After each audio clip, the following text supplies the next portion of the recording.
of the team. Alright guys, we're wrapping up UFC 241. Great event, capped off by an epic heavyweight bout between Daniel Cormier and Stipe Miocic. Stipe Miocic getting the victory in this one, avenging his loss to Daniel Cormier. What do you think of DC's game in there?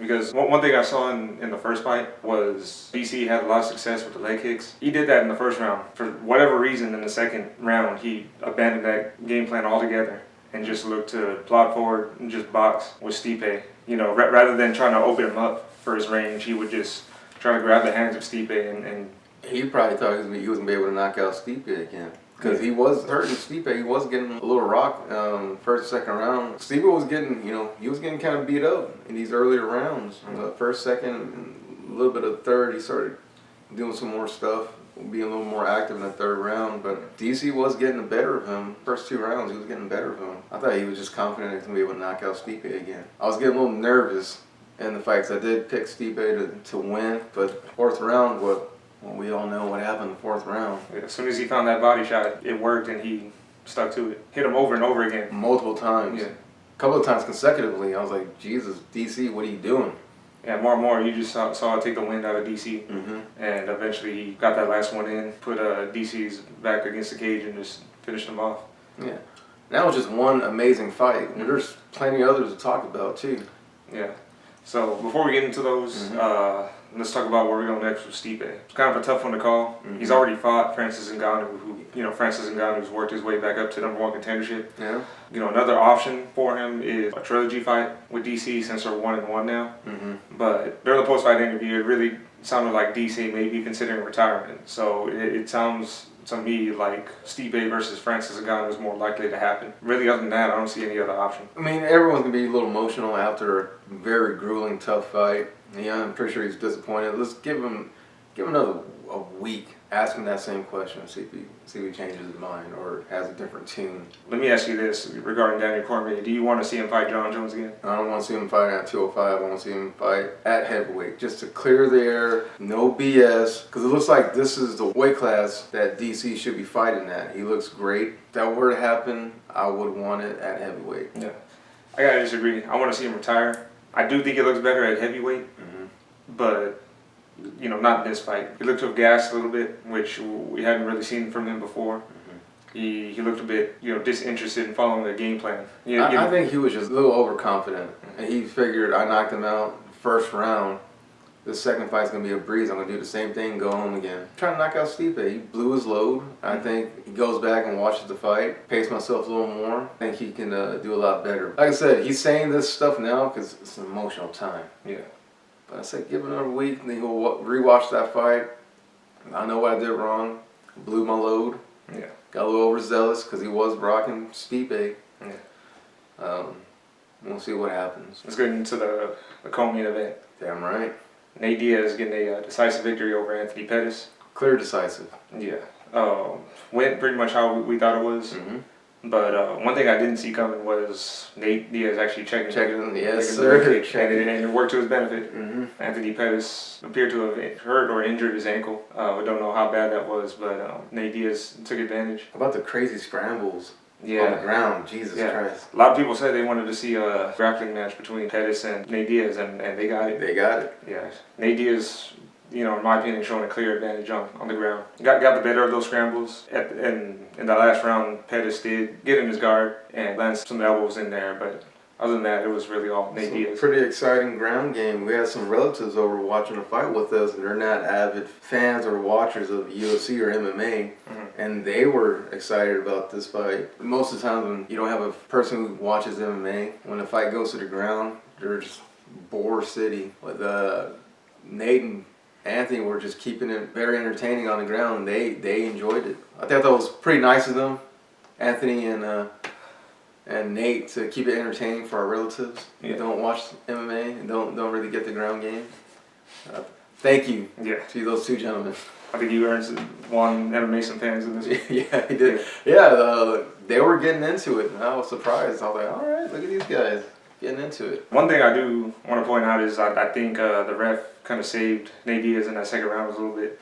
At one point, I don't know if he got poked in the eye or a punch in the eye that was really affecting him. And at that point, Anthony Pettis was starting to get the better of the boxing exchanges. Yeah. The ref made an odd choice to stop the action and have the doctor check his eye out. Once the doctor cleared him, Nate Diaz said he was good to go.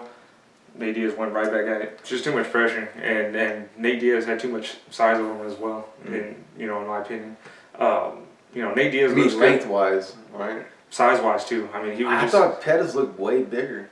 Really? Than Nate. Yeah. I don't know. He was beefier. That's the thing though. That weight kind of slows him down in my opinion. I don't think 170 is where he needs to be. He just doesn't seem comfortable at that weight. He doesn't have that same pop. Nate Diaz kind of looked to appear to have slowed down as well. I don't know if that was a bit of ring rust on his part and just him trying to get used to things. No, according to Dominic Cruz, there's no such thing as ring rust. What was he now? He was a champ. Let's talk about the call out. Nate Diaz calling out Jorge Masvidal. How perfect was that? Yeah. How perfect was that? And the way he did it wasn't trash talking. It was out of respect.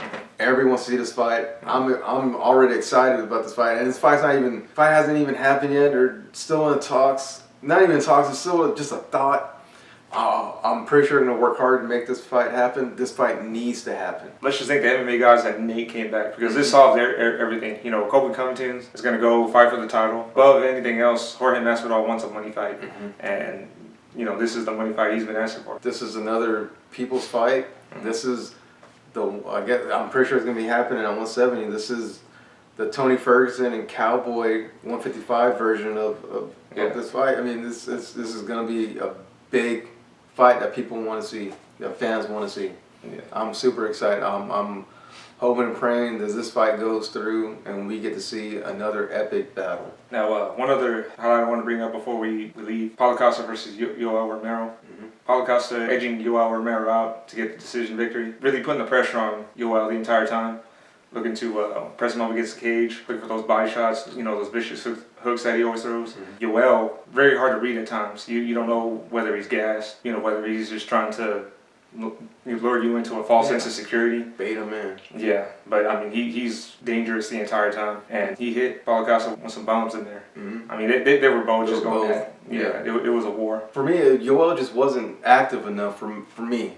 In my opinion, he just wasn't too active. He was throwing a lot of one punches. Yeah. Wasn't really throwing too many combinations, just waiting for the moment to hit him with a really good shot, hopefully to knock him out. Yeah.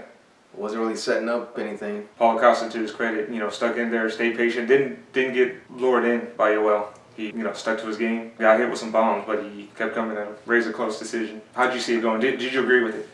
Yes. I don't think it was that razor close. In the third round, Yoel, turned it up. But Paulo Costa was the more active fighter with the first 2 rounds, for sure. Yeah. First 2 rounds.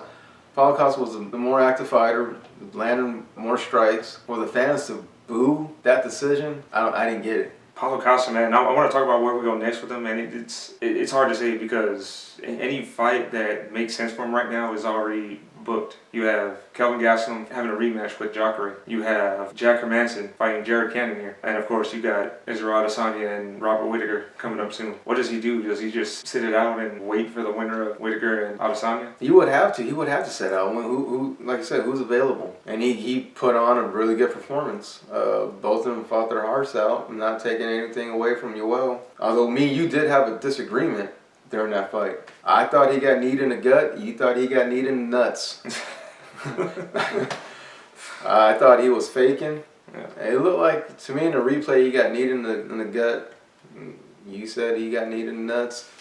Who knows? I'm not saying he's a dirty fighter. I am saying he's not the cleanest fighter either. That's what I'm saying. I'm going to leave it at that. There we have it, man. That's our wrap-up of UFC 241. Really got a great fight card overall. I really enjoyed it. And of course, we're all looking forward to the next one. We thank you for watching, and we'll see you next time. I always say it like this, like, you ever, when you get a video game like Street Fighter, who are you going to pick? Who are you going to pick? You know what I'm saying? I want to pick the baddest motherfucker right there who does the coolest shit. And I believe that I'm the coolest at all. Sorry ass motherfuckers who I just sat around for 3 years and let me whip Conor McGregor's ass, and then nobody said nothing. Like, what? I would have been like, that's the best, baddest dude. He called out dude. He got the fight. He whipped him, and then they robbed him, and then he's out for 3 years. Like, why didn't somebody step up? Like, hey, if he's out for 3 years, get your ass back in the game. I'm gonna whip your ass. And then I'm like, oh, I got to step back in the game real quick and fight that guy because I can't be going to the coffee shop and have somebody say, man, that guy said he's gonna whip your ass on his place. I'm like, no, he's not gonna whip my ass. That's why I'm gonna fight him. So there's your blueprint. And none of these fighters know how to do that because none of them have imagination. None of them hadn't played Street Fighter or watched a cool movie before. And like, where you're at, that you jock wrestler, you're gonna just sit there and do all this politically correct shit. But this is a fight game, dude. Quit acting like this is a professional sport and saying whatever they want to give me is gonna be fine. Saying, no, I'm gonna take what's mine. And that's what I'm talking about with the baddest motherfucker title. And I need that belt made as soon as possible.